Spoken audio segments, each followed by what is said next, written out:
Le revirement est de taille.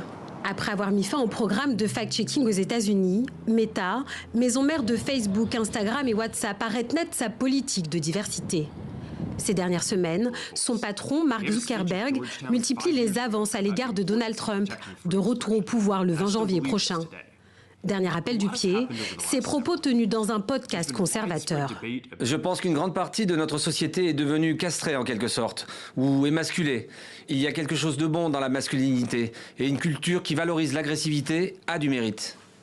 Mark Zuckerberg affirme être arrivé à cette conclusion à force de pratiquer des arts martiaux entre hommes. Le virage très politique du créateur de Facebook s'inscrit dans un contexte d'offensive des républicains contre les politiques progressistes. Alors à Meta, terminez donc les mesures d'inclusion des femmes et des minorités.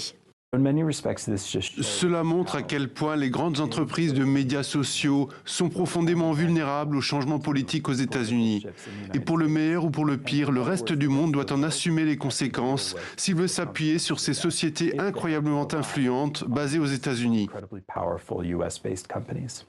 Avec cette nouvelle politique, Mark Zuckerberg cale ses pas sur ceux d'Elon Musk, à la tête de la plateforme X et prochainement en charge de l'efficacité gouvernementale pour la présidence Trump. Ces positions inquiètent notamment au Conseil de l'Europe et à l'ONU.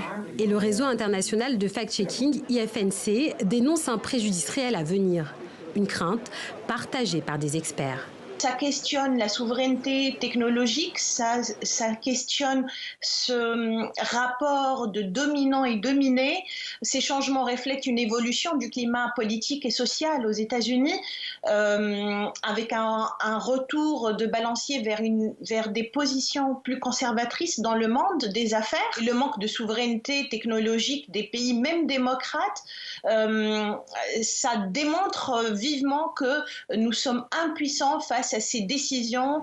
Sur X, le changement de politique de la plateforme lui a fait perdre près de 3 millions d'utilisateurs. Mark Zuckerberg, lui, fait le pari qu'il en sera autrement pour Meta aux États-Unis.